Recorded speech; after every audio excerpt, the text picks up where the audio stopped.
Hare Krishna, Krishna Krishna, Hare Hare, Ram Ram, Hare Krishna, Krishna Krishna, Hare Hare, Ram Hare Krishna, Krishna Krishna, Hare Hare, Ram Hare Hare. Hare Krishna, Krishna Krishna, Hare Hare, Ram Hare Hare Krishna, Krishna, Hare Hare. Hare Ram, Ram, Hare Hare, Hare Krishna, Krishna Krishna, Hare Hare. Hare Ram, Ram, Hare Hare Krishna, Krishna Krishna, Hare Hare. Hare Ram, Ram, Hare Hare. Hare Krishna, Krishna Krishna, Hare Hare. Hare Ram, Ram, Hare Hare. Jai Shri Krishna Chaitanya, Prabhu Nityananda, Shri Advaita Gadadhara, Srivasadi Shri Gaura Bhakta. Hare Krishna.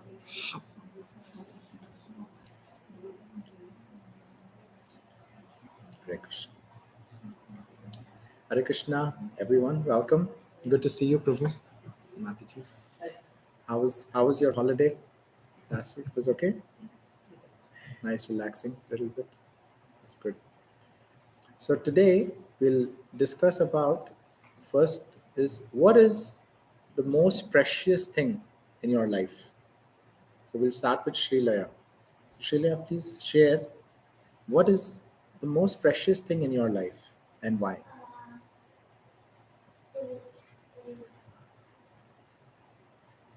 That we get to learn about God, about Krishna, and So that is most precious in your life. Okay, very nice. Mataji? Yeah. Why can it work? Because And why it can work? Yeah. Okay. Because we can go to Godhead and we don't have to live the same life over again. Wow, very nice answer. Thank you. Thank you for sharing that. Okay, Mataji. Service. Service is most precious. Having service or being able to do service or getting an opportunity to serve is What? very, very precious. Any service in particular? You feel any service? Krishna is right. Any Krishna service is. I don't see any difference in deity service or other service. Deity service is same for me. But anything that is Krishna service is most precious for you. So without that, it's going to be difficult for you in your life. Okay. When I moved from Chicago to Texas, I lost service. And I know there is a gap between I started again. The gap was not, I was not happy in that gap before I started services. And then I know what I wanted. Once I started services again here, then I was like, this is what I want. This is what you want. Yeah. Nice. Learned the lesson. Nice. Very good. Thank you. Thank you for sharing. Mataji, what is most precious in your life? Okay. You want some time? We can come back. Okay. Srilaya? Shilasya? Sorry. What is most precious in your life? That is the icebreaker question today. Um, You need some time? Okay. But I'm sure there is something which is very precious. Without that, you feel like, oh my gosh, like I'm missing something. So think about it. Okay, we'll come back to Neha Mataji also. Okay, Prabhu. What is most precious, Prabhuji, in your life? To be frank, Prabhuji, I think that at this moment, if I think back, I don't think anything like a precious thing. But as I said, like, I can just say, like, getting into Krishna consciousness and having this awareness and trying to, as Mataji said, trying to do the sadhana Hmm. and is what I think is the precious thing which I wanted to hold on to Yeah. and try to improve day by day as much as possible. Hmm. That would be my precious thing Nice. today. Thank you. What about you? Um, for me, it's probably like the connection with the Islamic movement and like everything else offer when it comes to like temple and all the things that we do under like the whole umbrella Hare Krishna. Yeah, of the movement. So I feel like that's it's very precious to you. Okay. Abhinav Prabhu. For me, I think most precious in my life is association with devotees, with my family, my relationships with everybody who's around me. Anything without it is meaningless. So that's very, very Important to you. important and precious. If you had asked me 10 years ago, I would have said my car and my mobile phone, but things have changed. Yeah. So that means we're making progress, right? And that should feel very good to us. That yes, we have a long way to go, but still we're on the path of progress. And that itself should feel, for us to keep going as well. Nice. Thank you, Prabhu. So Mataji, we are discussing what is the most precious in your life. So you can take a few minutes. Okay. Renuka Mataji. So, Prabhuji, there are so many things which are definitely precious, but right at this time, I feel, especially when I take the versions of Shishi Radhakrishnan, that's the most precious thing, most precious moment for me. Mm. And because that actually makes it like, how do I mean, it's hard to explain that feeling You which cannot we have when we explain. take the Right. versions of them. And then because of them only, I get to experience so many things like Vrindavan Devotees Association and chanting and Srimad Bhagavatam, and especially which is pretty close to my heart is Vrajraj, which I got it Vrajraj. from Vidhivan. So that is the most precious. Very precious. for me. Very nice. Okay, Mataji. Human life itself is Human life precious. itself is very precious. Yes. And getting to know about spirituality, hearing about the God, Krishna pastimes, it's very precious. Nice. Thank you. Neha Mataji. Precious thing I would say, a love which I'm getting from my family, my child, and a desire to connect and learn more. Maybe I'm not there yet with the chanting and all those things, but there's a desire where I want to connect with this spiritual Nice. aspect. Yeah. The relationships are very, very important, right? And that shows us that without that, it's going to be very, very difficult in our lives. Very nice. Thank you. My family friends. Family and friends. Without them, it would be difficult for you, right? Yeah. Mataji. Prabji, I feel like my life is precious because through this life only which Krishna gave, I'm able to serve or I'm able to know many things. Before coming to Krishna conscious also, I had a lot of experiences where I learned so many things. And after coming into Krishna consciousness, it's like a totally new life. So I'm able to do some service or getting association. So overall, everything, whatever I'm doing now, so that I'm very grateful that in this lifetime I'm able to do all these things. So my life is precious. Very precious. Yeah. Thank you. Mataji. Renu Mataji. Hare Krishna.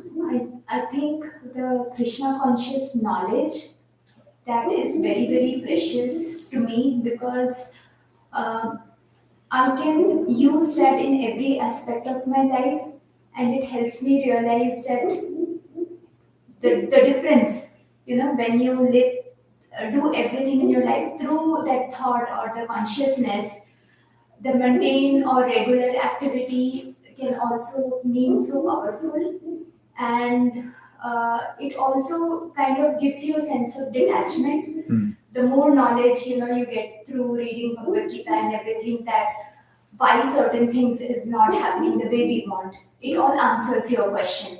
That there are forces beyond you which is operating.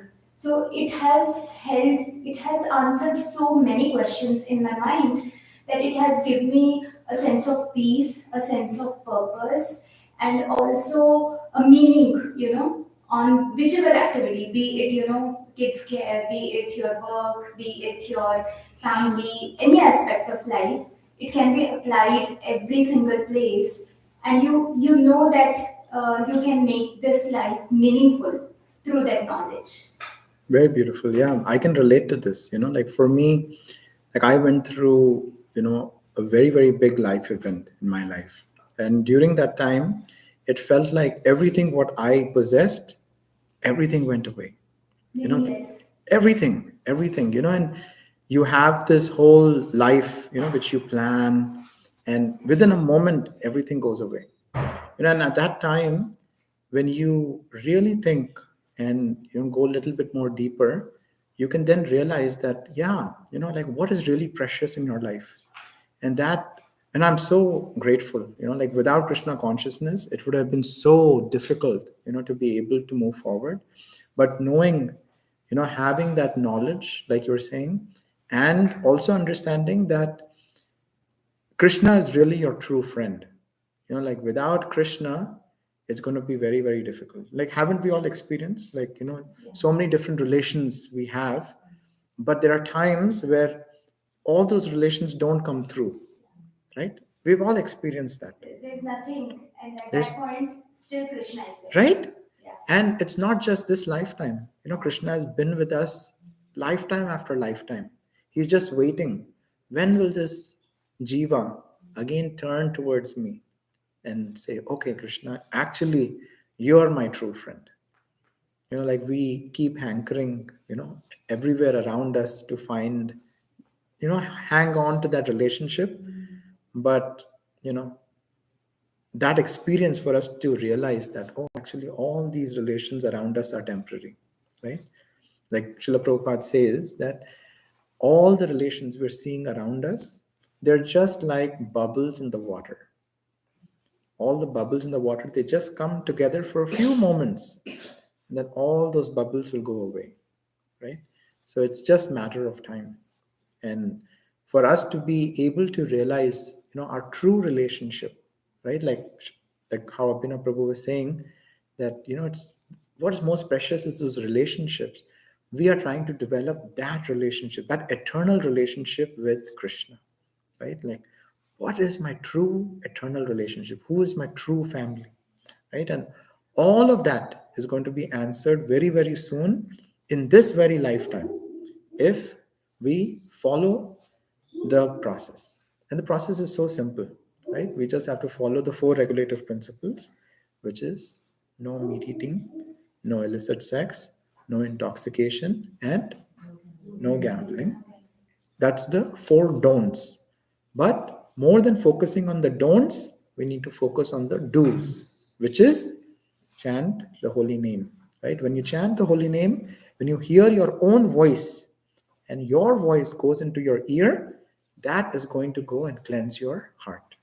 And the heart is just covered by 3 modes. The 3 modes are mode of goodness, mode of ignorance, and mode of passion. Now that covering we have to just clean, right?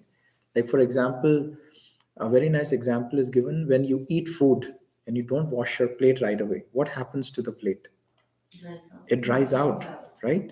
Now to remove that covering, what do you have to do?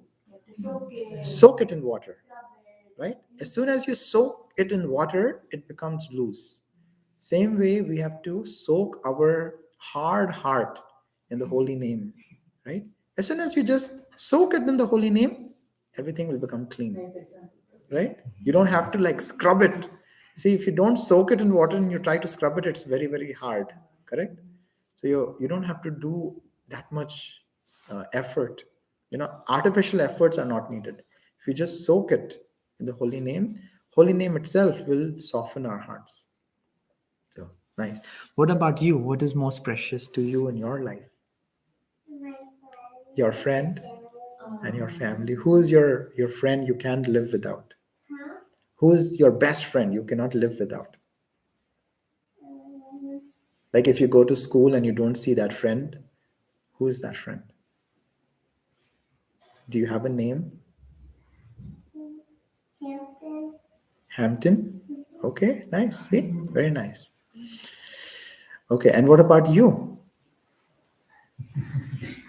What do you like What do you like the the most? most in your Who do life? you like the most? Or you like to play? I can answer that. Yes, Mataji. Sister. His sister? Nice. Okay. See, relations are so important, right? Devotee association is very, very important. There are 5 things which Srila Prabhupada explains, our acharyas explain, which are very important in devotional service. One is chanting the holy name. Second is reading Srimad Bhagavatam. Because continuously when you are reading Srimad Bhagavatam, automatically you are in that mode, which is above the mode of goodness. The third is associating with devotees, right? Associating with like-minded devotees, so that way you are very, very peaceful and you are able to grow in your spiritual life, right? The fourth thing is deity worship. Thank you. Deity worship. Why deity worship? Like Mataji explained, right? Like when she goes in front of Sri Radha Kalachandji, immediately, right? She feels that she is in Vrindavan, right? That's very important. So deity worship is very important. And the fourth thing is, the fifth thing is ensuring that wherever you are staying, you make that place a holy dham, right? And we are all from India, right? We all grew up in that space where we also always have a temple room, right? That is the values of India, right? That as soon as you have a temple room, you know that you're centered and you have Krishna in the center. Even if you are not in a place where you don't have a deity, you can always ensure that your mind is always there, so you can ensure that you're in the dham. So 5 things are very important. Okay, thank you for sharing. So we'll do a little kirtan. Would somebody like to sing? Would you like to sing, Srila? Yeah, you can try. Yeah, you can give this to Srila.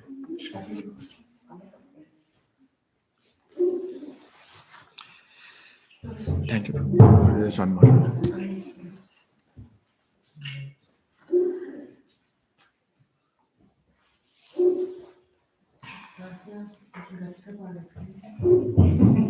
Hare Krishna, Shri Charan. Please come. Hare Krishna. We're just starting Kirtan. Thank you, Prabhuji. Okay.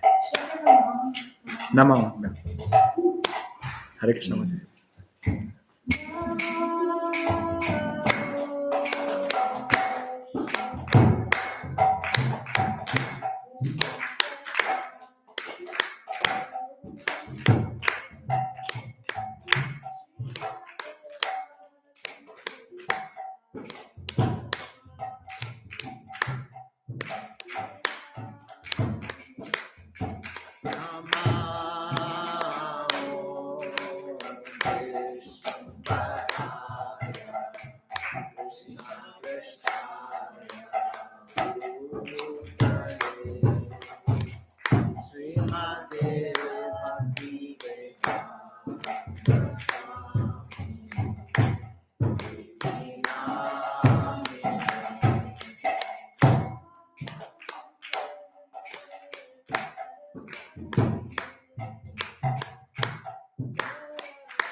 Gadadha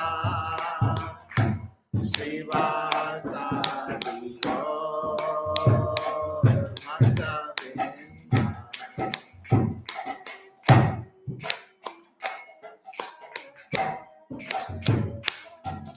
Chaitanya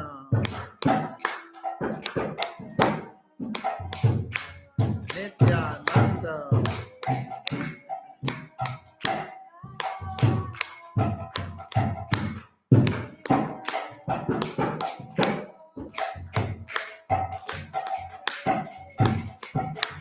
Jaya Shri Krishna Chaitanya Prabhu Nityananda Shri Advaita Gadadha Srivasadi Gaur Bhaktavinda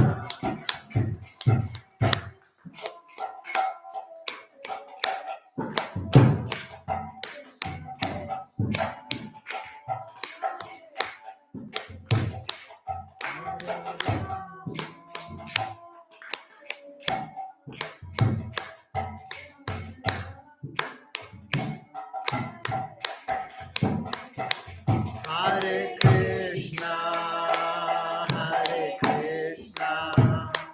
Krishna Krishna, Hare Hare, Hare Rama, Rama Rama, Hare Hare.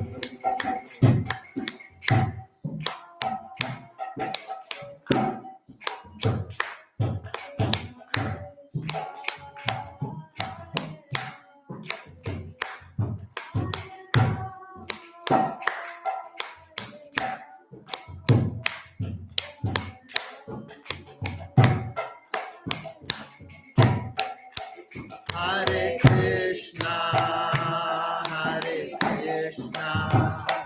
Krishna Krishna, Hare Hare, Hare Rama, Rama Rama, Hare Hare.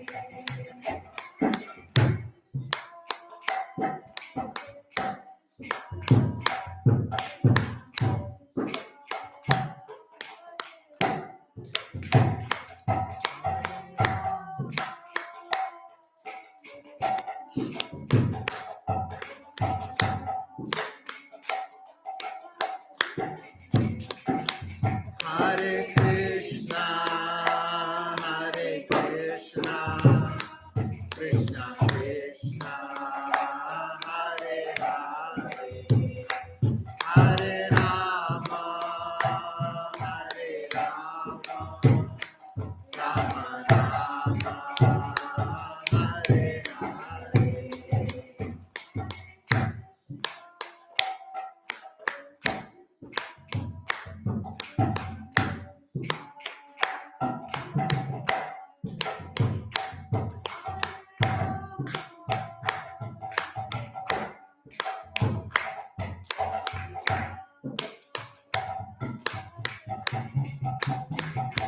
Hare Krishna, Krishna Krishna, Hare Hare, Hare Rama, Rama Rama, Hare Hare.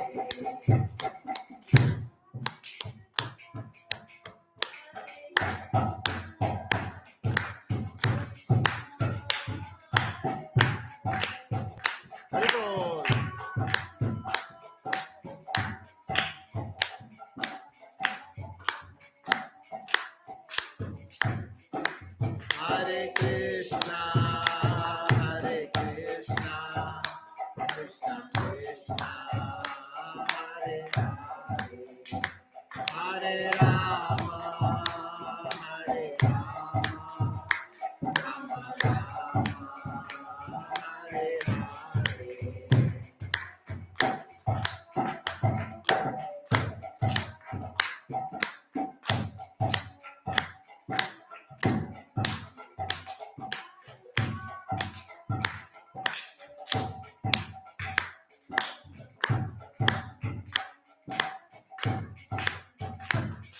Krishna,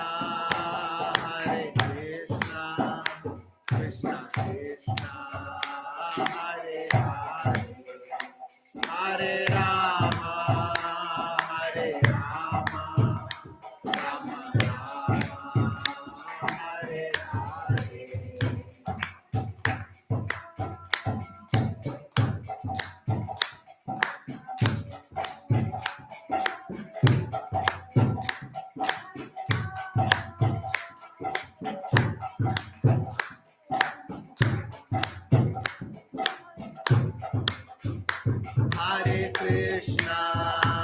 Hare Krishna, Krishna Krishna, Hare Hare, Hare Rama, Rama Rama, Hare Hare.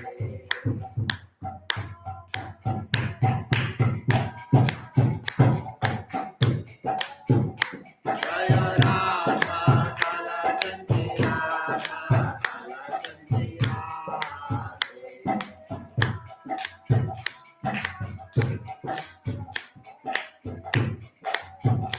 Jaya Radha, Madhava Radha, Madhava Sri Radhe.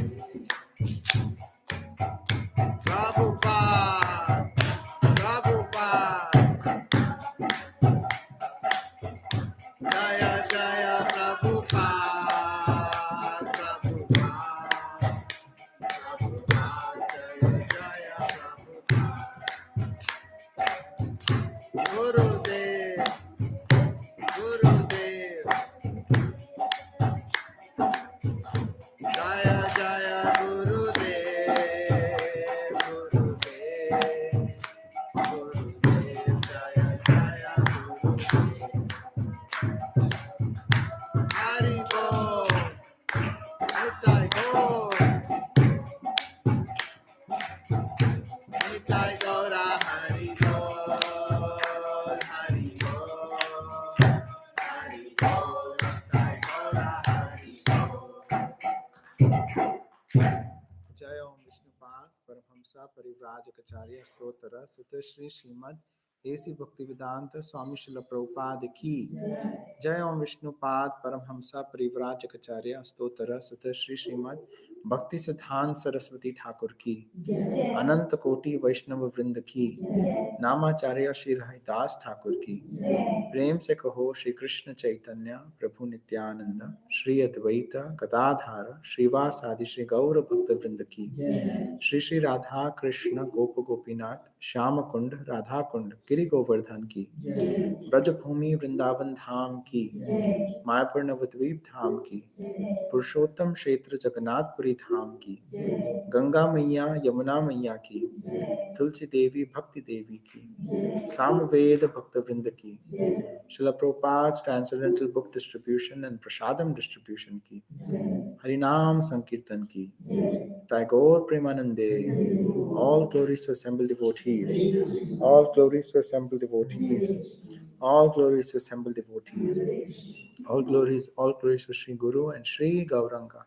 All glories to Srila Prabhupada. Srila Prabhupada ki jai. Namo Vishnu Padaya Krishna Pristhaya Bhutale Srimati Bhaktivedanta Swaminiti Namani Namaste Saraswati Deve Gauravani Pracharine Nirvishesha Shunyavadi Pashat Deshatarane. That was such nice kirtan, filled with bhakti. Wow, beautiful. Hare Krishna, thank you. So today we are going to be reading from week 12. Does everybody have the PDF which I sent? If you can pull it up, please. Find somebody. Like you can sit with Prabhu. Vishal, you can sit with Prabhuji, and you can look. Do you have her phone? You got it? Okay, perfect. You're sending? Yes. Can you say it from the document you sent again? Oh, it's loading. You got it? Okay. Everybody has it? Hare Krishna. Okay, let's start. We'll start with Renuka Mataji. The nectar of the holy name. Hare Krishna. Devotional service begins with hearing a holy name chanted by a pure Vaishnava. Because the living entities are made from the parts and parcels of the Lord, devotional service is already present within them in our dormant condition. Devotional service begins with Shravanam Kirtanam, hearing and chanting. When Okay. a man is Can we stop here? So what have we heard so far? So Prabhu, we just started. Sai Prabhu, we just started reading. Yes, Prabhu. Okay. Yes, Mataji. So how does a devotional service start? Yeah. And then obviously So why does it start with hearing? Why have they said that it starts with hearing? What do you feel? because it's within us, but it's in dormant condition. So when we hear about this more and more again and again, that's when it will just wake up. Okay. Any other ideas? Why hearing, Prabhuji? Maybe that is the one of the main senses which will, by hearing yourself, it will cleanse the heart. So that's what a dormant situation what you have inside. All other, until unless you hear, you cannot, feel that, the Harinam going in and, try to cleanse your heart. So why our acharyas have not said seeing? Because when we are sleeping, only ears are open. All our other senses, eyes are closed, and even if somebody catches also, we don't feel sometimes. So only the ears are open. So if any sound is there, that's why we put alarm clocks, alarm, so to wake us up. So I feel so that's why hearing is very important. Like the first source where we start waking up, start responding to something is through hearing only. Okay. Any other ideas? It's also the last sense that is going to go Which is going to go? Yes. at the end. That is the one sense that probably will help us to. For us to be able to remember Krishna. It's the last sense. Other senses will learn what they want.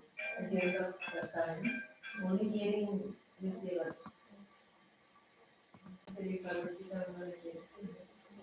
Okay, so that's why hearing is very important. Prabhuji, we just started week 12. We're just reading the nectar of the holy name. Hare Krishna. Nish, why don't you come forward? Everybody can come a little bit closer, please. So then everybody can sit. Last line come to the forward, first line. Or that, yeah. Anish, come front. Krishna. Okay, so what we have read so far is devotional service begins with hearing the holy name, right? So the Yuga Dharma of this age, which is the Kali Yuga, it is Sang Kirtan, which we just did. Sang means in association, we are doing Kirtan, right? When that is very, very powerful. Why is that powerful?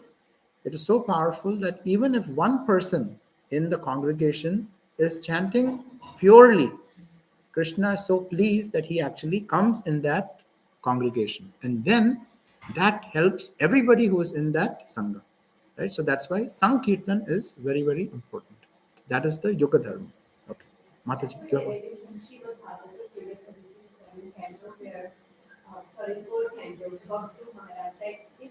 Is everybody hearing? Please, Haribol. Yeah. If there is one devotee who is serious, he can actually shake the earth because when Guru Maharaj was doing all the kind of tapasya, he was just sitting on one leg, and even with one leg, he was able to shake the earth. So this is the power of one devotee. Another very good example is of Advaita Acharya, right? Advaita Acharya, he was in which city, which place? Shantipur, right? Even today, when you go to Shantipur, which is in West Bengal, it is a very, very remote place. There's nothing there. Imagine at that time when Advaita Acharya was there, and what did he do?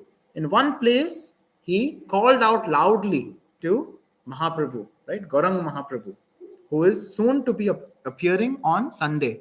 So on Sunday, we have Gaur Purnima, right? Gauranga Mahaprabhu, who is Krishna himself, but in the mood of Srimati Radharani. As a devotee, he came down to show us how we can make our human life successful. But he came only because of one devotee, who was Advaita Acharya. He called out loudly. So the point which we should understand is, it doesn't matter where we are, it doesn't matter what we are doing, but if we call out sincerely, to Krishna. Just call out Krishna. The Krishna, you know what state I am in. You know the difficulties I'm going through. But I want you to come and capture my heart. Right? If you call out like that to Krishna, then Krishna is soon going to appear in our hearts.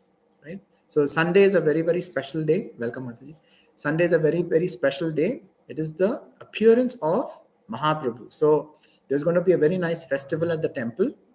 So there's going to be Abhishek of Gornitai, and then there's going to be a wonderful class. Then what we also do is in the evening we take Gaurang Mahaprabhu and Nityananda around the block, and we go out in Sankirtan. Together we will go out. So if it is possible for all of you, please come to Kalachandji temple in downtown, and you will experience the bliss of being with all the devotees.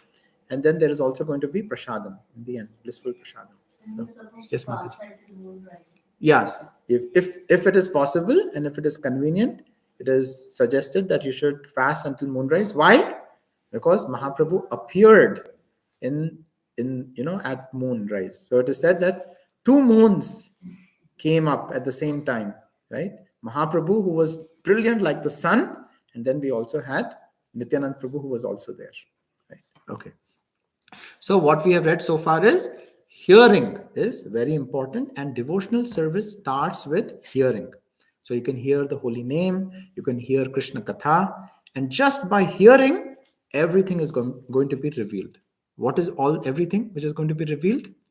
The name, the form, the qualities, the pastimes, everything is going to be revealed. Imagine one day you're just sitting and chanting, and suddenly you will realize who I am in the spiritual world, who is my eternal family, what is my relationship with Krishna, right? That relationship nobody else can take. It's one unique relationship which you have, which we have forgotten. Okay. Yes, Mataji. When man is sleeping, he can be awakened by sound vibration. Therefore, every conditioned soul should be given the chance to hear the Hare Krishna Mahamantra chanted by a slow Prashara. One who hears the Hare Krishna Mahamantra, thus vibrated, is awakened to spiritual consciousness of Krishna consciousness. In this way, one's mind gradually becomes purified, as stated by Sri Chaitanya Mahaprabhu. Cheto Darpan Marjini.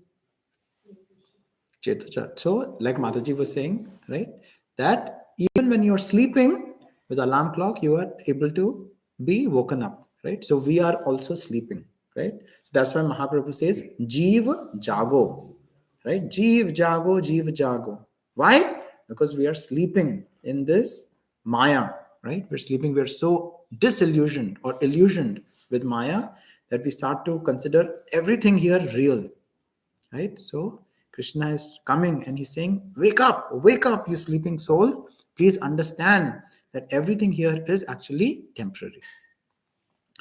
Okay, Abhinav Prabhu.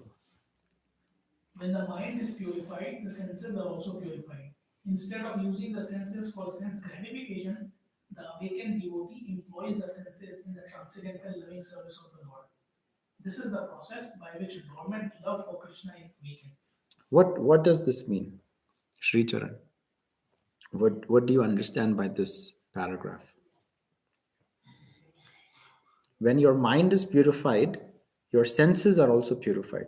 And when your senses get purified, then you employ your senses in the transcendental loving service of Krishna. What does that mean?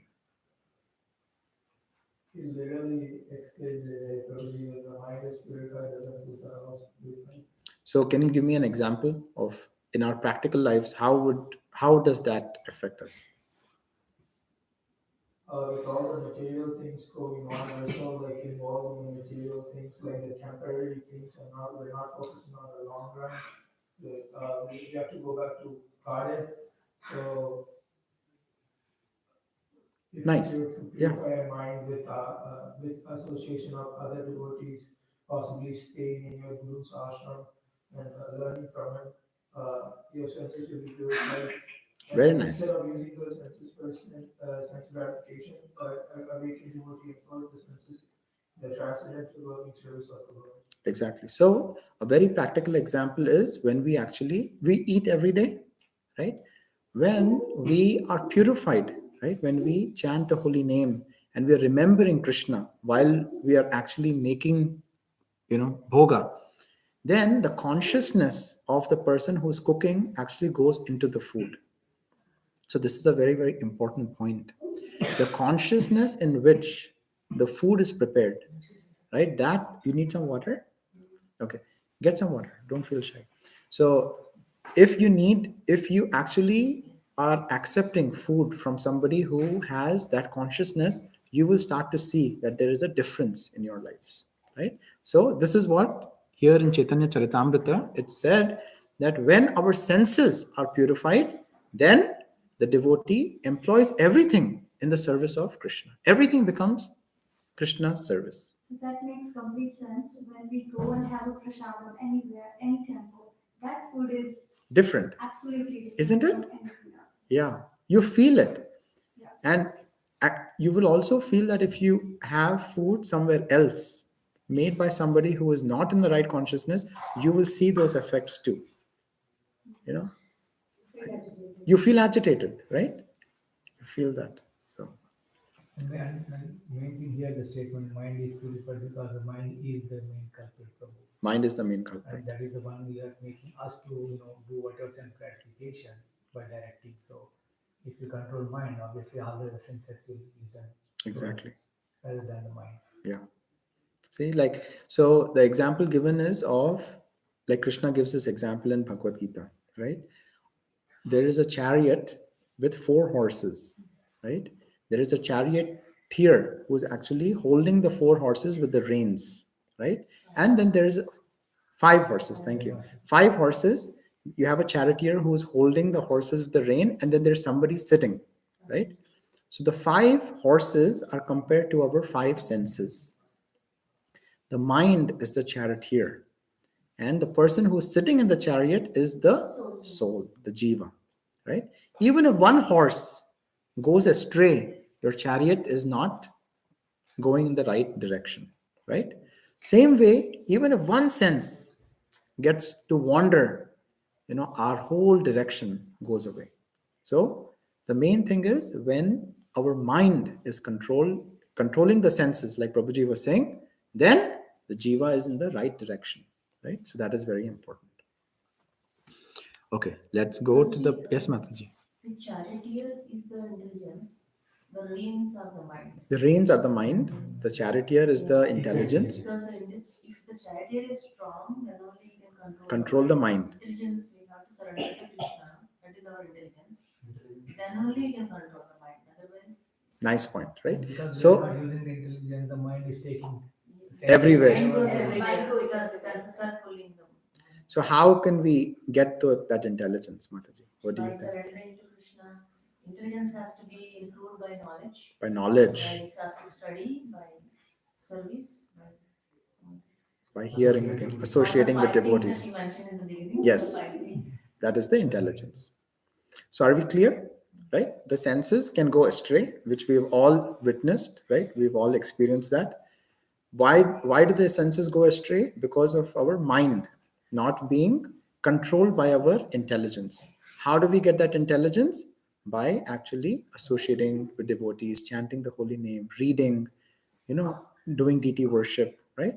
When we keep our intelligence very strong, then we are able to control our mind, which will control our senses. And then we are in the right chariot. We're going in the right direction. Okay.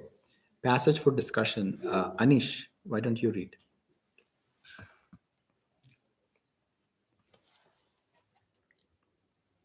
The laws of nature are very subtle. So the question is, what should we eat? Right? We discussed this. What should we eat? What do you think before we start? What should you eat? Prasadam. Why? Because the Lord gave it back to us. Correct. So we get the mercy from Krishna. So anything which we offer to Krishna and then we accept the remnants, that becomes prasadam. It doesn't have to be only food.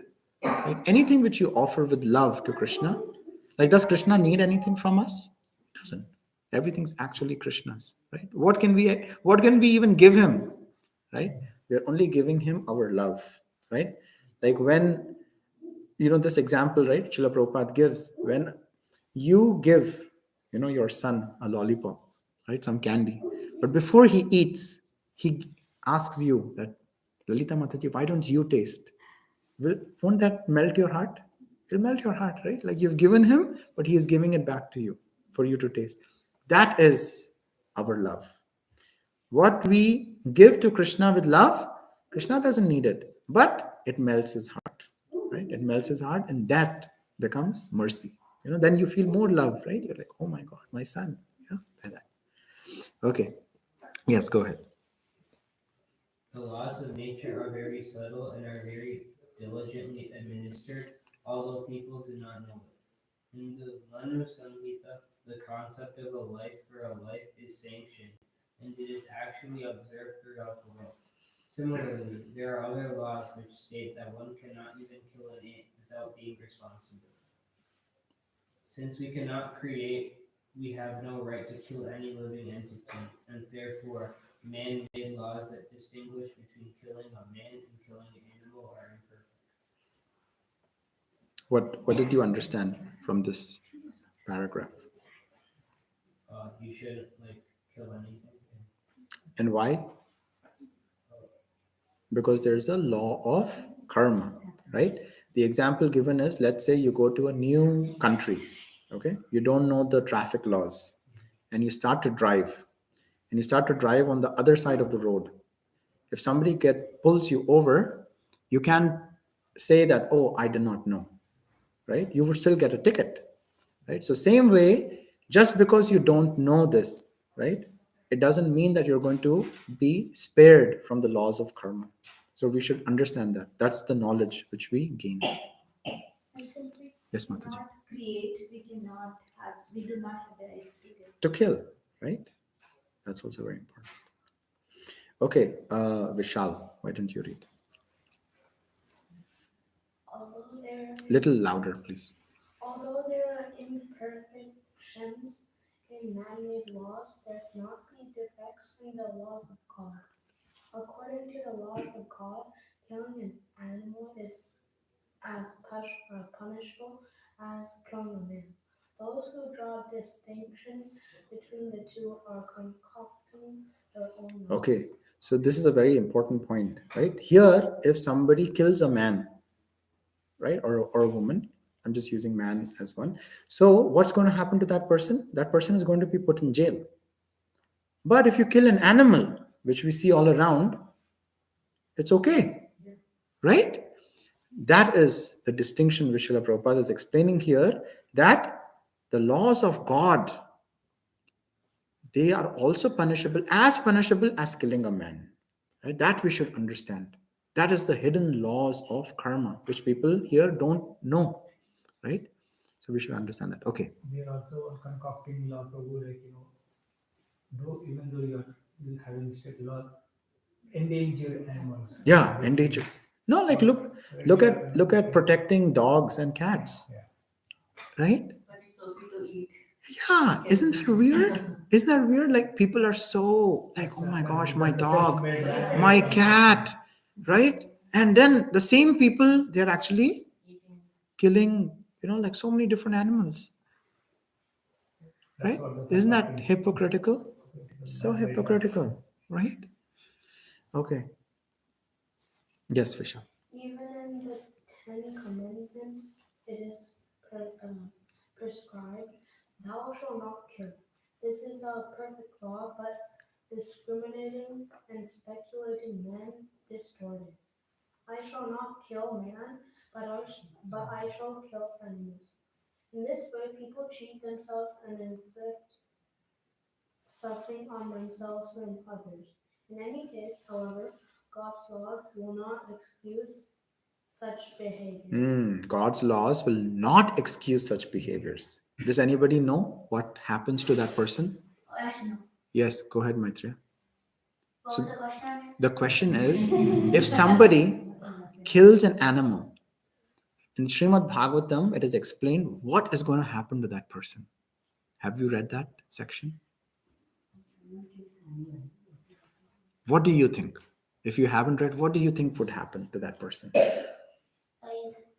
He commits a sin. He commits a sin, yes, very good. The animal Beautiful. Very nice answer. Yes. We'll come to that. Little discussion. So very nice answer, right? Srila Prabhupada actually has this picture in the Bhagavad Gita, right? Has anybody seen that picture? A man with a cow's head and a cow with a man's head, right? What that is explaining, if anybody, Sri Charan, do you have the Bhagavad Gita here? Can you bring it? Thank you. So in that picture, you actually see how the person who killed the cow, the next life, that is going to come back. Oh, here it is. Mataji is finding the picture. So it is a cow with a man's head and a man with a cow's head, right? Soft copy you don't have? Okay, we'll find it. I have it in my car. I'll show it to you. Everyone is God's creature. Well, one more discussion I wanted to have was, does anybody remember in Srimad Bhagavatam what happens to that person? Mataji? When a person kills an animal. The torture the man commits against the animal. Here, you can show it to everyone. See, this is the picture of how gross it's going to be, right? Just looking at it feels very gruesome, right? Just imagine this is what is going to happen to people who don't understand these laws. Okay, yes, Mataji. I don't remember what the sinful reactions are in the hellish worlds. They will definitely go to hell before taking their animal lives, but I don't know what happens there. So in the Bhagavatam, it is explained. Do you know, Prabhuji? So in Bhagavatam, it is explained what happens is whatever animals have been killed by a man, all the horns of that animals are going to poke that person at the time of death. And then whatever punishment you have committed, all the Yamadutas are going to pull this jiva across hot, burning desert. So both sides is burning It's desert. burning. And they are pulling him to the sand. And the jiva is going to say that I want some water. And all they get is like a whip.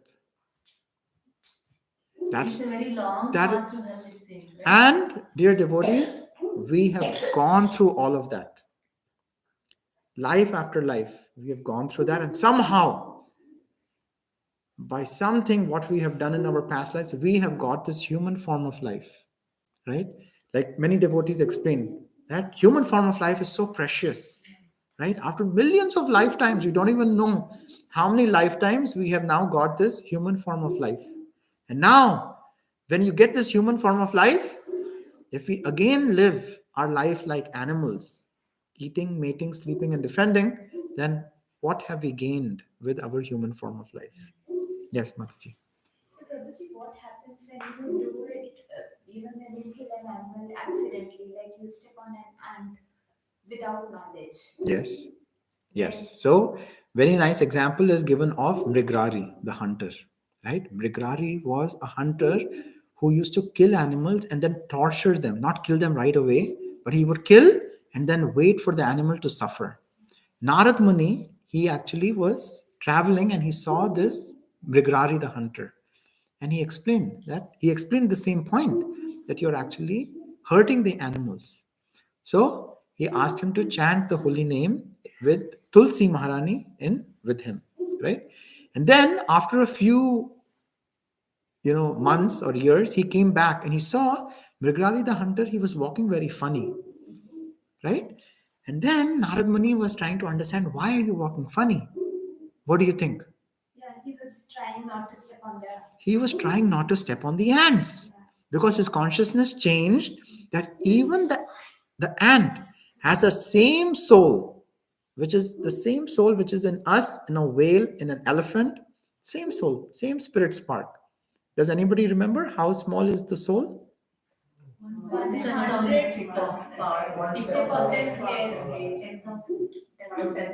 That teeny tiny is our spirit spark, right? And we think that we are the center of the universe. Everybody should listen to us. Why is nobody listening to me? Right? So we should understand that is our position, right? And somehow we are actually getting. So the point is, even when we are walking, right? There are so many different jivas which we accidentally are hurting, right? But all those sins we cannot get rid of on our own. The amount of sins which we have committed are as huge as Mount Meru. We cannot, go through that on our own. However, Krishna is so merciful that just by chanting the holy name, he gets rid of all those sins, right? The example given is that just like how you have a whole wood, you have dry wood, right, stacked up. Even a spark, if it goes on the dry wood, what's going to happen? It burns up. Everything burns up. Same way, when you chant the holy name very, very sincerely, all the sins which we have committed from millions of pastimes, that goes away. Now, that doesn't mean that we're going to chant for that purpose. That is just a side effect. The main purpose which we want to do is we want to be able to purify our senses, right? So we are able to realize, how can we serve Krishna? How can we get Krishna prema? Okay. Yes, Maitreya. Everyone is God's creature, although in different bodies or dresses. God is considered the one supreme Father. A father may have many children, and some may be intelligent, and others and others not very intelligent. And others not very intelligent. But if an intelligent son tells his father, my brother is not very intelligent, let me kill him. Will the father agree? Okay, stop. What do you think? No. No. Right? Yes. So around us, every jiva is actually a son or a daughter of Krishna. Will Krishna like it? No. No. Right. Good answer. Okay. Continue. Will the father agree? Simply because one son is not very intelligent and the other desires to kill him to avoid the burden, the father will never agree. Similarly, if God is the supreme father, why should he sanction the killing of animals who are also his sons? In Bhagavad Gita, God declares to Arjuna that all I am their seed-giving father. The Lord says, just as in ordinary material procreation, the father gives the seed, and the mother develops the body by supplying the necessary blood to the embryo. Similarly, the living entities, parts and parcels of the Supreme Father, and impregnated by the Lord in material nature. Perfect. Jai. So Maitreya, what is the summary of what you just read? You should not kill other animals, otherwise you'll commit a sin. Perfect, right? And the example what Srila Prabhupada gave was about the less intelligent. What was the example? It was in the third one. Yeah, what was the example? No, with your own words. A father may have many children, and some may be intelligent, and others not very intelligent. But if an intelligent son tells his father, my brother's son is very intelligent, let me kill him. Will the father agree? Simply because one son is not very intelligent and the other. That's good. Yeah. So this we should understand, right? When we go out, right, in the world, material world, we don't get along with everybody, right? Do we? We don't. But if we realize this, that actually everybody is a son or daughter of Krishna, that should actually help us understand that we are all, spirit sparks, and we don't want to hurt anybody, right? We don't want to hurt anybody because that is going to hurt the Father, the Supreme Father, right? Okay. Yes, Vishal. What is the jiva? Can anybody help answer? Soul. Let's say Sai Prabhu. So Vishal has this question: who is a jiva, Prabhuji? What is jiva? No, let Sai Prabhu explain. Jivatma, yeah. Soul. Are plants jivas? Yes. So should we not eat plants? Wonderful question. I was waiting. So the question is, who is a jiva? Right? So jiva are spirit sparks. Are plants jivas? Yes. They are also. So then is it okay for us to actually pluck and eat them? No more snails. Yes. So some are saying yes. What do you think, Vishal? From what we read? No. Right? It's not good. So what do you think? Yes, Sri Charan. I think from some lecture I heard that plants have lower consciousness than animals. So less intelligent, so then we can kill them. We just read. So plants have less intelligence, so that's why it's okay. Yes. No, that's not the right answer. Krishna said, if you offer it to me, you will not enter sin. Yes, right? So And because it's recommended in our Shastras, Patram Phalam. Phalam Putram Asham. So main thing is every jiva needs something to eat to survive, right? Now each jiva has been given something to actually survive on, right? So now when tigers or lions they eat other jivas, do you think they're incurring sin? No, they're not. Because that is their nature, right? So for us, Krishna actually is so merciful. He's so merciful. He actually says in the Bhagavad Gita that 4 things, if you actually offer to me, then you don't get any karma. What are the 4 things? Patram. What does patram mean? Leaf, right? Leaves. Then phalam. Phalam, yeah, patram. Pushpam is flower. If you offer a flower, then fruits and water. Right? So anything which we are actually eating, vegetarian food, if you offer to Krishna with love and devotion, then you don't incur that sin. Because vegetables and fruits are also jivas. they are jivas. And when we are cutting them, obviously we are killing them Yes. in a sense. But being we are cutting, but we are offering to Krishna, and taking it as a prasadam, that's why it will be, that sin is, Is there's no sin in concurrent. That is why we have to eat prasadam offered to Krishna only, even though the vegetables are. Very important point, right? If you do not offer, what does Krishna say in Bhagavad Gita? If you don't offer, you are verily eating sin. He says verily, Verily, verily eating sin. If you do not offer, what you're saying is true, and you're incurring more sin.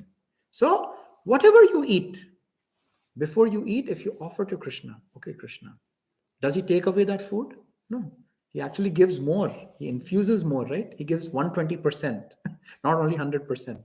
And one more point I made, Prabhu, like all these vegetable and fruits are also those jivas love to serve Krishna, so they will be waiting when can I they serve? offer to Krishna. If they are not, then obviously they are not happy. So we are actually, this is such a nice point. Did everybody hear that Prabhuji is making this point that all the vegetables and fruits, they're actually waiting. When can we actually serve Krishna? And imagine when we engage them in the service of Krishna, right? Krishna says, right? Whoever we keep bringing, that person becomes more dear to me. So if we actually make healthy prasadam, that is a very nice seva. And the suffering is more in the animal because the bloodshed, the cry and more compared to the plants. That's one of the reasons you should have. And the tree gets liberated. When you take fruits from a specific tree, the tree gets liberated. That's also nice. Very nice. Nice question, Vishal. Thank you. So this shows that you're actually thinking, right? And that is the main point. We want to be able to inquire, like, why? Our process is not just to hear. Our process is to inquire. Why? Why is this? Why are we doing this? Why are we chanting? Why the holy name, right? So nice point. Thank you. Okay, who would like to read? Sri Lasya, why don't you read? The dimension. The dimension of the spirit soul is very minute and is given by Minute. The dimension of the spirit soul is very minute and it's given in the scriptures as Kesagra, 1/10,000, the portion of the tip of a hair. You can hardly imagine a very small point divided into thousands of parts. In other words, it is so minute that it cannot be perceived even by the most powerful microscope. Thus, the dimension of the spiritual spark is so minute that it is invisible to the mundane vision. All this information is given in the scriptures, but because we do not have the power of vision, we cannot see. Although our material eyes cannot perceive the dimension of the soul is nonetheless within the body, and as soon as it departs, it takes another body according to its work. Yeah, we just discussed this, right? Nice. Okay, Sid. So,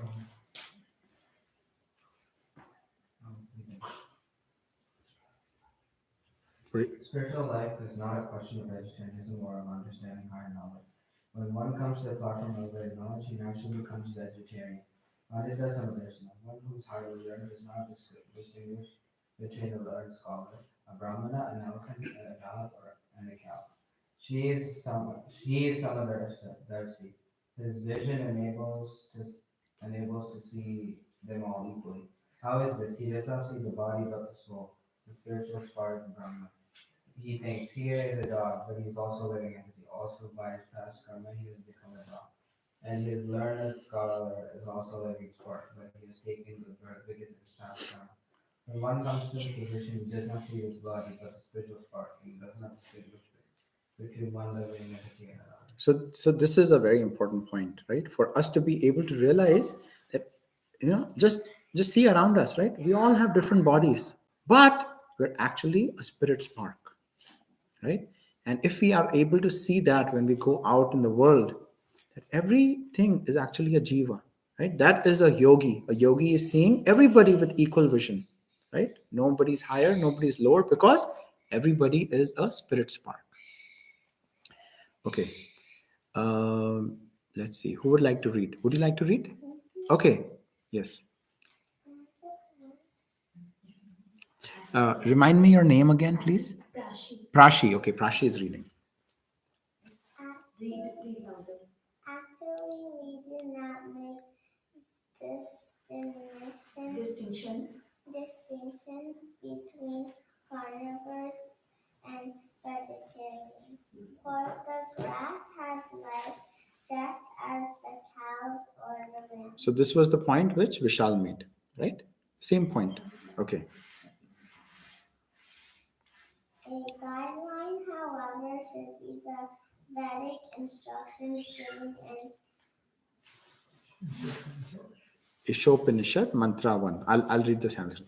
Ishavasyam idam sarvam yat kincha jagat yam jagat tena tyaktena bhunjitaha magrada kashya svidhanam. everything animate or inanimate that is within the universe is controlled and owned by the Lord. One should therefore accept only those things necessary for himself, which are set aside as his quota, and one must not accept other things, knowing well to whom they belong. Yes, very nice, right? How do you feel, Prashi, when somebody takes your toy?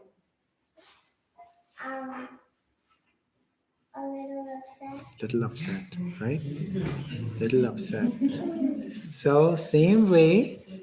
So that means that if you have a toy and you are playing with the toy, then it's okay, right? If your friend asks you and then you give your toy to play, then you're okay as well. But if your friend comes and just takes away the toy, then you would feel upset, right? So same way, we also should understand that whatever we need to get in this lifetime, we are going to get. Whatever we don't have to get, we're not going to get. So we don't have to make extra endeavor to try to get it or not get it. That is just a byproduct. It's going to come anyway, right? So we should only try to accept what is in our quota. Yes, Mataji. So, Prabhuji, we all say, right, even non-devotees, they say, whatever is in your destiny, you will get it. Yes. So, does that also mean that we don't desire, right? There are people, like there could be devotees or non-devotees, there are people who want to build temple, who want to do some service. So, they have that desire to help people, to feed people, to, help homeless people, all those things. So, they do have desire naturally. Lot of people who are like philanthropic, and there are those people as well. So should they just sit back and say that, oh, this did not happen because probably this was not destined to happen, do I not make endeavor, or do I not continue putting efforts towards something that I desire? Nice question. What do you think, Mataji? I mean, I think we can do our best, Yes. and whatever is bound to happen will happen. Perfect answer, right? So the question that what Mataji is bringing up this point is, what do we desire and what do we deserve? Two big things, right? What do we desire, right? And what actually do we deserve? We deserve what we have done in our past. Based on the karmic reactions, we will get what we want to get. Now, does that mean we are just going to sit and not do our endeavor? No. You have to do your endeavor. Whatever you are put in, right? Whatever position you are put in, you have to do that with full responsibility. If you're a student, you have to study really well. You can't just say that, okay, I'm not going to study, show up for exam, and then what I deserve, I'm going to get. No. And very nice example is of Yashoda Mata, right? Yashoda Maya, she was running behind Krishna, right? And Krishna was not getting bound during the Damodar Leela. However, because Krishna saw Yashoda Mata's endeavor, he allowed himself to be bound, right? Not many yogis and jnanis are able to bind Krishna, but Krishna was bound by the love when he saw the endeavor. So it says that there are two fingers, right? When Krishna was trying to get bound, Krishna was not getting bound with two fingers too short, right? Every rope was two fingers too short. Why? Our acharyas explain the two fingers are the endeavor and the mercy. The mercy of Krishna. Mercy. When Krishna sees our endeavor, that yes, this devotee is trying his or her best, right? Then the mercy will come, the mercy will overflow. So to answer your question, we have to do our endeavor. However, we should not be attached to the expectations. It's going to come anyway. It's going to come anyway. One more thing, Prabhu, just to add, what desires Mataji, they said, building a temple or helping others. Those things, whatsoever matters, what you are desiring for. I'm Yes. desiring for, okay, I have one house, I need two more houses, or cars. Those kind of desires, obviously, is not something. So having those kind of desires which are good, so obviously Krishna will see that even though you don't have it, maybe he will provide, because he is the owner of it. Nice. Any desire Nice to point. serve Krishna is a good thing to do. He is Krishna and he is. Anything only personal, it's a personal endeavor or personal grant. That anyway, even though we desire, And spiritual desires are. you're not gonna get You have to dovetail whatever our desires towards Krishna, then there is possibility of fulfilling those. So Otherwise, here's a question. Is it easy to do that for somebody who is coming in? it's easy enough. So what suggestion would you give to that person, Mataji? Or anybody? What is your question? Question is, so we said that then we should not have any desires. We should try to dovetail our desires to please Krishna. Is it easy? No, we all have desires, right? But we can tell them that to take a little steps towards Krishna, or how much ever you can give time to engage yourself in Krishna conscious activities. Can you give me an example from Shastra which this has happened? Dhruva. Thank you. What happened in Dhruva's case? He left the kingdom and he said, I am going to get a kingdom bigger than my father's. Okay. My father, he doesn't want me to sit on his lap. I am going to go and get a bigger kingdom than him. So that was a material desire. But the other mother didn't let him sit on his lap. Right. The father let him. Right. Father quiet. He didn't say anything. So this boy, he left and he went out to say, I want to get a bigger kingdom. That was his desire. Right? Material desire. Just a material desire. But because of the mercy of a devotee, somehow with some sukriti, he actually engaged himself in spiritual practice. And when Krishna appeared, he felt so small that Krishna, I don't want. I was looking for these broken glasses, but I'm actually seeing the diamond right here. Did Krishna then say, okay, no problem, now you've got the diamond? No, he still gave him a bigger kingdom. Because you desired, I'm I'm going going to give it to you. to give it to you, right? That was a byproduct. That was a byproduct. But eventually, Prabhu, after that, doing the association of Narada, after doing the tapasya, when actually Lord came in, he doesn't want the kingdom. He didn't want. So what we just said is, even though it is not easy for us, so I think that is one way that okay, we have to have the association and do the, it's not tapasya but do the chanting of the holy name, so that automatically it will change your desire. Exactly, it'll change. And Krishna, like my Guru Maharaj always says this, Krishna will give you what you desire, but in such a way that you are not attached more to the material world. He understands our desire, right? Nobody else understands our desire like Krishna. We all have desires. That's why we are here. But Krishna will give you in such a way when you are spiritual that he will still ensure that you're not attached to this material world. Nothing happens, even if nothing fulfills. At least heart is being transformed. Yes. At least we are being cleansed. At least we are progressing towards Krishna, which is even better than. So we should not feel low. We should not feel low. We should have self-love, right? Yes, I am where I am. And it doesn't matter where others are, right? Krishna is not judging us. If Krishna was judging us, then, he would have not waited so many lifetimes. He's not judging us. Wherever we are, it's okay. It is our position. We just have to pray sincerely to Krishna that Krishna, I have this desire, but I also have a bigger desire that I want to have Krishna prema. So please help me. My heart is open. Please come and capture it however you want it. Right? So that is an important point. When we are telling others to doubting their desires towards Krishna, like taking baby steps or tiny steps towards Krishna, along with that, we have to tell them to pray to Krishna. Yes. So that their desires, they will get, the heart will be purified and their desires will become spiritual. Absolutely. Like we should try to make Krishna our best friend. Like how you are able to go and talk to your best friend and share your heart, you should be able to go and talk to Krishna. I talk to Krishna. Krishna, you already know what is happening in my life, but this is something which I want to share. Praying is very, very important. That's why in Srimad Bhagavatam we see, right?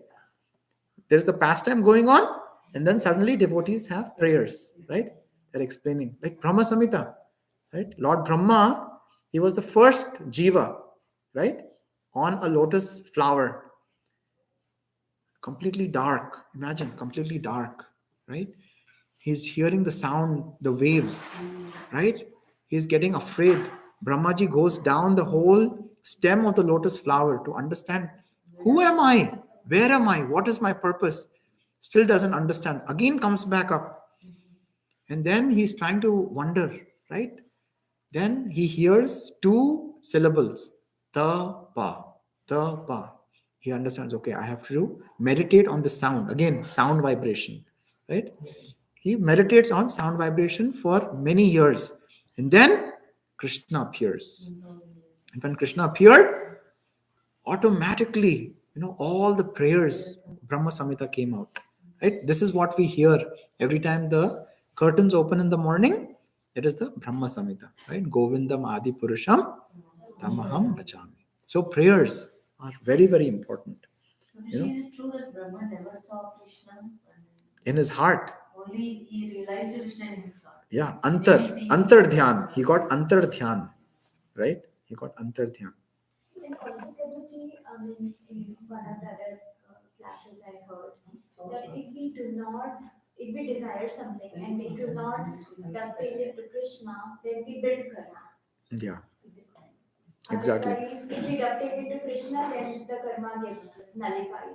So anything, whatever we have done in the past, one prayer, a very nice prayer is, Krishna, whatever I have done in the past, Whatever I'm going to do in the future and what I'm doing in present, I offer it to you. As soon as you offer everything to Krishna, then Krishna will accept, right? Whatever you've done in ignorance, but that doesn't mean that you continue your ignorance, right? That is a very important. You have to do with whatever effort you can do. You have to put in your endeavor, right? That's important. Okay. You need to show us as an example. Devotees are the best example. Yeah. Because when you have a faith, Krishna fulfills both your material and spiritual. Because he knows without the material, spiritual is difficult. Yeah. Whatever you lack, I feel. I'll give you, right? Whatever you lack, whatever you have, I will preserve. Whatever you lack, I will come swiftly to come give it to you. When I talk to new people, I always show myself as an example. Just to say, I didn't have anything, but today I have everything because of Krishna. Nice. Okay, let's go to the next paragraph. Who would like to read? Any volunteers? Yes, Lalita Mataji. Since Everything is the property of the Supreme Lord, one can only enjoy what is allotted to him by the Lord and cannot touch another's property. According to Vedic life and according to all Vedic scriptures, a man should live on fruits and vegetables, for his teeth are made in such a way that these can be very easily eaten and digested. Although it is nature's law that one has to live by eating other living entities, Jivo Jivasya Jivanam, one must use discretion. Nice. Okay, next paragraph. Neha Mataji, would you like to read? Fruits, flowers, vegetables, rice, grain, and milk are made for human beings. Milk, for example, is an animal product. The blood of an animal transforms, but the cow delivers more milk than is needed for her cow, because milk is intended for man. Man should simply take the milk and let the cows live, and thus following nature's law, man will be happy. Tena Jaktena Bhunjita. One should take whatever God allows to him and thus live completely. So we have to elevate our consciousness through the signs of Krishna consciousness. So this paragraph was taken from Krishna consciousness, the matchless gift. Yes, Vishal.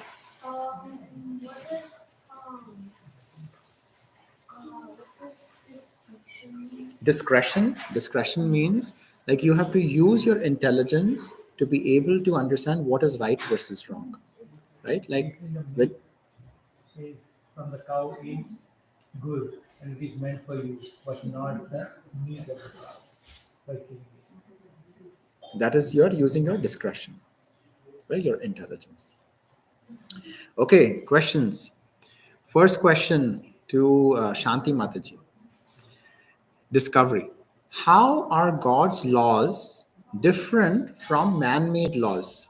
Please explain with a reference to the punishment given for taking any life. Man-made laws, like, if you kill a man, then only is punishable, and it's not applicable to animals or other creatures. Yeah. But in front of God, we are all Equal. and water. Yes, nice. Thank you, Mataji. Okay, next question to Raghu Prabhu. Why, Prabhuji, are God's laws different?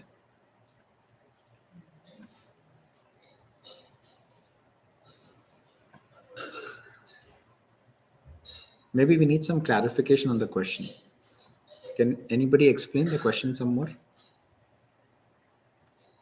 Why are God's laws different? So the first question was God's laws are different from man-made laws.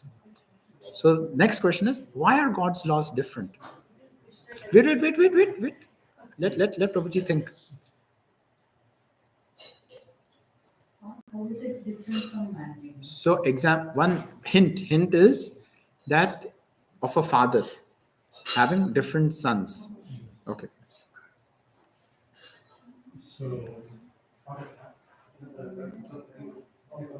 So if there is a son less intelligent, we read, I got the example. Yeah. How can you say that the God laws are different based upon the technology? Yeah. So that's why God's laws are different, because God sees everybody as my son, right? Or my daughter. That's why man-made laws are different, but God's laws are, ensuring that everybody is equal. Hope that's clear, Prabhuji. Or if you are seeing anybody, we are saying to God. Yes. That's why we make the law equal to everybody. But in the man's thought process, my law is like, Yes.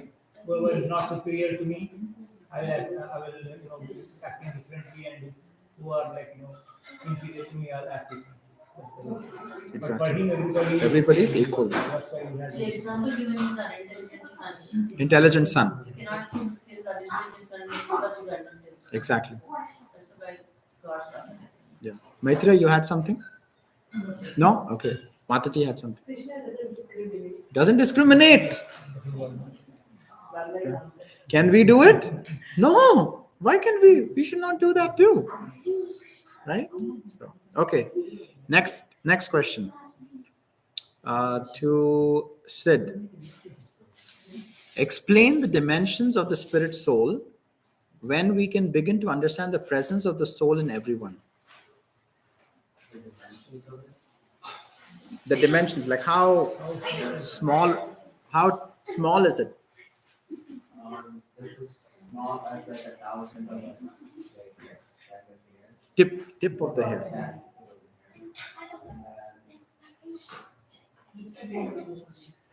You can add after Sid completes his answer. And when can we begin to understand the presence of soul in everyone? And when we take a step back and I guess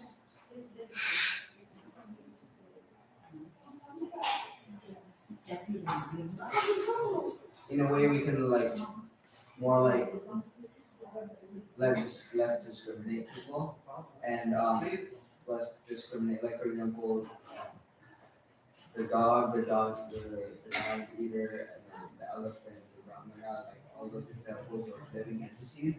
Looking at in a normal like human like soul, people would look at them all differently, like on an outside perspective.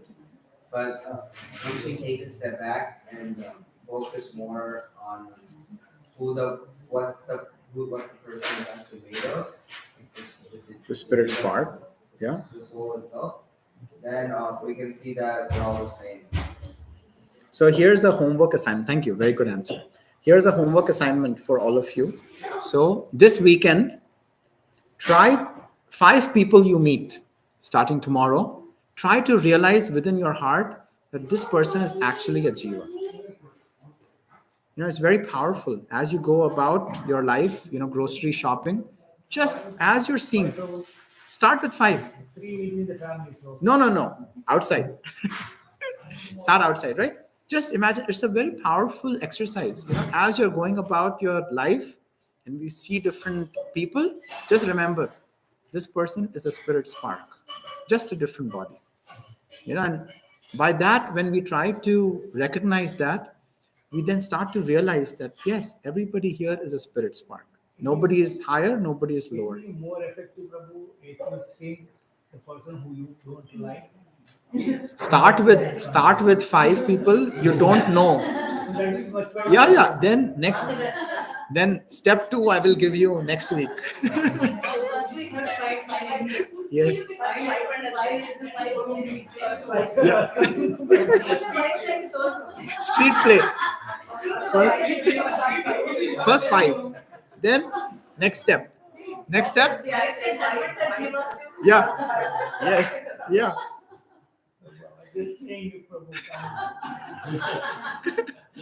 No, what Prabhuji is saying is we want to cultivate to that point that people who we do not like, right? We should be able to understand this person is a jiva, right? This person is a jiva. Not easy, but we have not easy at all. Prabhuji, if we think of them, the next step, like if we think of them as part and parcel of Krishna, then we become respectful, non-judgmental towards them. That they are here because of the condition, because of their karma. We become more. We can easily forgive them, even if they are. So one important point is we are not going to get entrance into Goloka if we still have that kind of discrimination. So this point which Prabhuji is making is very important. We should be able to realize that everybody is a spirit spark. That is one point. Second point is we might not get along with everybody, and that's okay. That's okay. We want to get along with like-minded devotees. If we cannot get along with everybody, at least in our heart, we should still be very peaceful. Our mind should be very peaceful. Okay, spirit spark, we don't get along, that's okay. He's still a child of Krishna.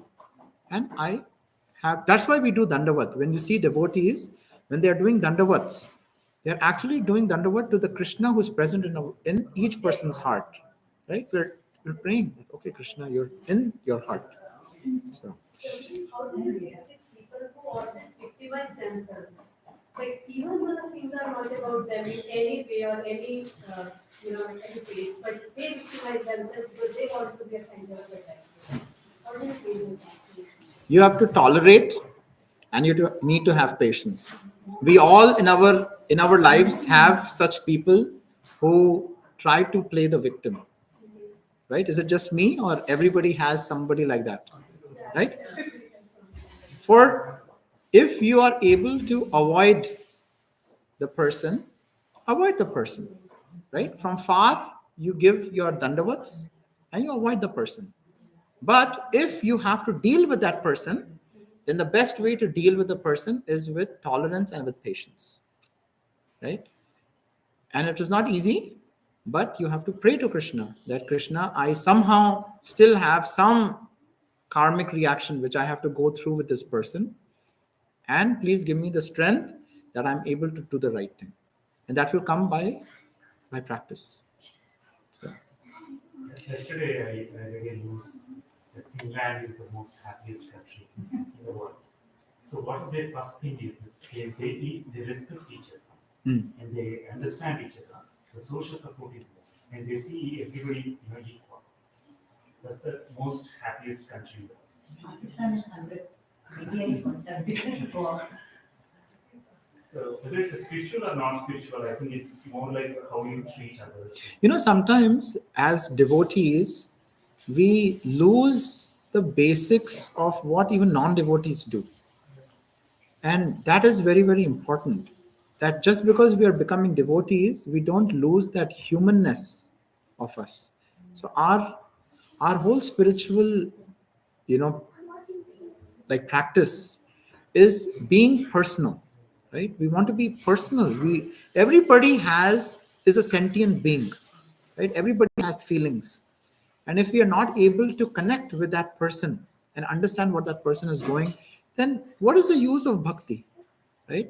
So we want to develop that bhakti while we are understanding everybody is a spirit spark, and we want to respect that person. So nice, thank you. Okay, next question. I know we're running a little late today. So we discussed this. What are the reasons for us to be vegetarian, right? Vishal brought this up. So we'll go to the next question. Discuss why people like to eat meat. What arguments or reasons will you provide for them to become vegetarian? I'm going to ask this to Sri Lasya. So discuss why people like to eat meat.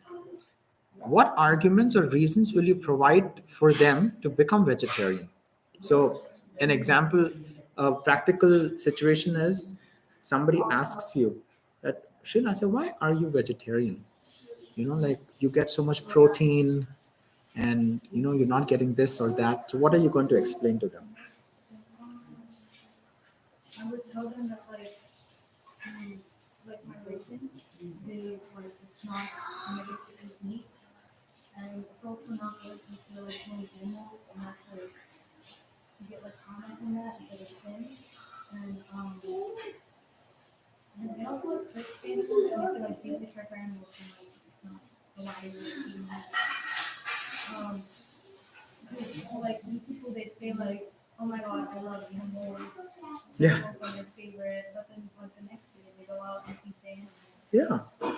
Why are you doing that? So, Nice. Please give her a hand. It's good. Yes, Mother. Sadhguru, Yeah.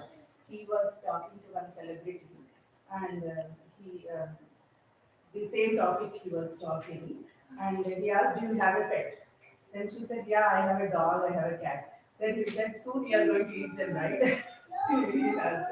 And she said, "No, why I will you do like that? They are like my babies," she said. Then why do we eat chickens and all that? She was like shocked. Like that I remember every time. So he was saying like, why you love this one and why you hate that one and why you kill that and eat it. Yeah. It's important point. Huh? It's like those who eat meat, it's like their body is like a graveyard. I know. I know. You know, like once I was explaining the same point to my kids, Vivan and Parth, and I was trying to help them understand what happened was there was a dead bunny in our yard. It started to smell, right? Stink. So then I was explaining to them that,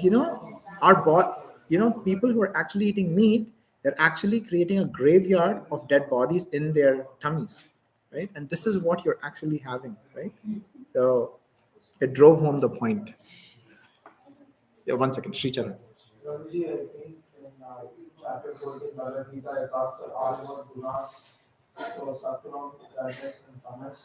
So when you eat vegetarian food, your sattva guna increases more than the other two. So goodness, passion, and Ignorance. right? So we need ignorance to increase, and we don't want that. Like one of the slokas, I think. Rajasi Parvayam Tattva Karma Samiti Jayate Tata Pralina Samasi Mudhayo Shudayate. So Chai, Haribol. Nice. Wonderful. Thank you. Okay. Yes, Mataji, you had a point too? Prabhuji, there might be certain areas where so if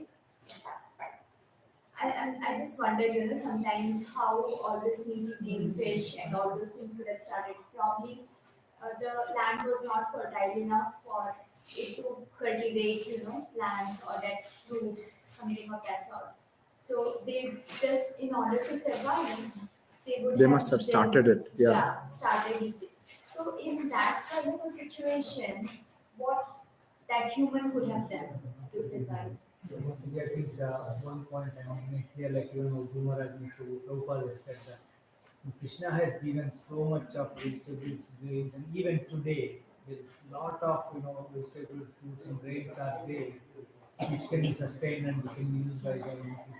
So it's not that because of lack of that they came to vegetarian. It's just like being sense of gratification with less intelligence and bodily conscious, trying to eat whichever they like because they want to have the food taste or whatever is coming out of them in a tamoguna or just that's how this can even if you talk to people also if you just really ask them like what do you like about it, they don't have a straight answer. If you ask if you are eating, and sometimes you feel also that they are not happy but they are eating.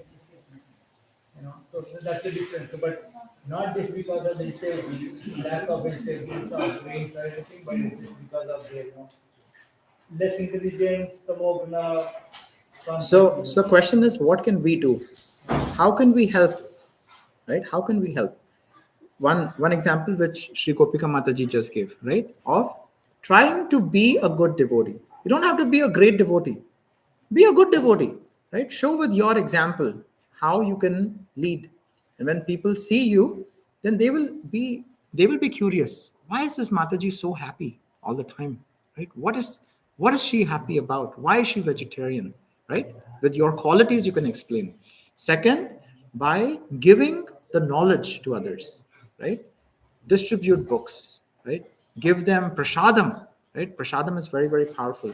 When they eat prasadam, they understand that, oh, vegetarian food is not just salad, right? We actually have so many different varieties, right?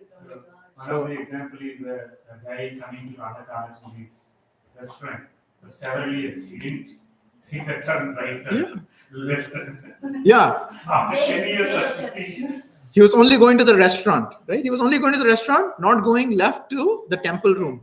But with prasadam, everything changed. Something like that. Yes, Maitreya. Yes. Here, listen to Maitreya. Yes. Baked potato chips. Baked potato chips. You like that? Yeah. I only tried it once. Yeah, nice. I just want to give an example. Yes, Prabhuji. Like, at work, I've been like for 5 years now. Every day we go to lunch. At least I have 3 to 4 people along with me. They're all non-vegetarians and none of them are devotees. I have 4 spoons extra in my lunch box. Nice. So initially I used to give them prasadam, so easy. Take it. Now it is so happened that as soon as they open their box, they'll put their lid. So please give me some. They Yeah. expect that I'll put it. And over the period, they got to know, these many items can be made without even onion garlic. See? And Ekadashi, also they'll get, Ekadashi is quinoa variety. And so at least from the day, I know, but still there is long way to go, or at least I can see the change that, this guy, eats this one and he's doing this, and they expect to have the prasad. Absolutely. And I'm so happy to say that every day I give them a spoon of prasad. See, all devotees, we should live our lives with 3 S's. We have to be strict, we have to be serious, and we have to be sincere. Right? Those 3 things we can do on our own. Right? Comes down to our endeavor. When we are following that, strictly, seriously, and sincerely, then people will then see around you as well. So, okay, let's read the last paragraph. Preaching is the essence. Yes, Mataji. All devotees must preach. All devotees must preach. When a person actually revives his consciousness with thoughts of Krishna by the mercy of Sri Chaitanya Mahaprabhu, he revives his spiritual life and becomes addicted to the service of the Lord. Only then can he act as an acharya. In other words, everyone should engage in preaching, following in the footsteps of Sri Chaitanya Mahaprabhu.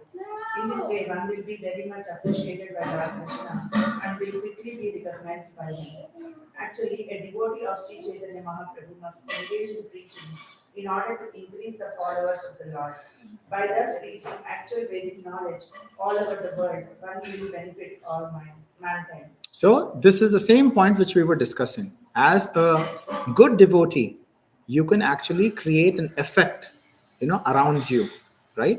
And why do you want to do this? Because when you have got a gift, you want to give that gift to others, right? We're not going out as a cult that we have to just make followers. No, that is not our business. Our business is not for money too. Our only business is that we want to give this gift, which we have got somehow, right? We want to give this gift to others so they can also come to Krishna consciousness. That's what Srila Prabhupada has initiated to come to the United States. He can happily sit and meditate in Calcutta later. Vrindavan, yeah. He was in Vrindavan. 70 years, he just want to give the gift to the, Yeah, that's why he came. Okay, we'll stop here. Thank you, everybody. We will now do Narshinga Arati. Sid, would you like to lead Narshinga Arati? Huh? He can sing Narshinga Arati. Here. Thank you. Does everybody have the lyrics? Mataji, why don't you post on our group the lyrics of Narshinga Arati? Then I'll turn it around.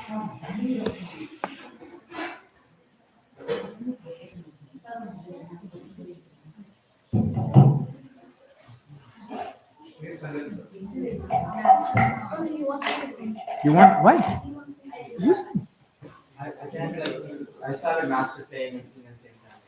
Huh? I'm still practicing singing and playing at the same time. Okay. I see. I see. Okay. No, I understand.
And before we have prasadam, we usually sing the prasadam prayers. These your prasadam prayers is for accepting the mercy which we're about to get. We just discussed about having prasadam. Okay, so we'll all sing this.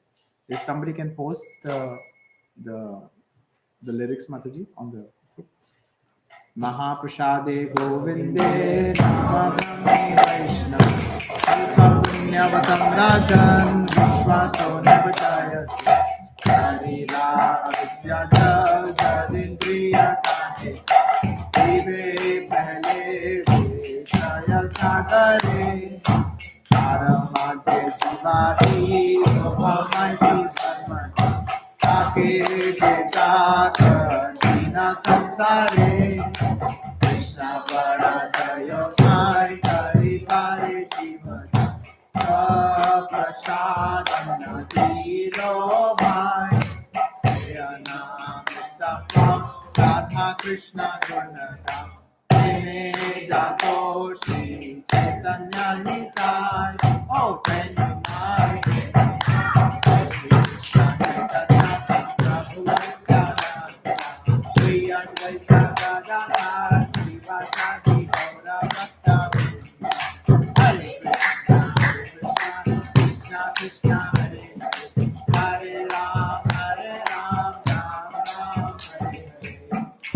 Mahaprasad ki jai. Hari Hari Bol. Thank you, everybody.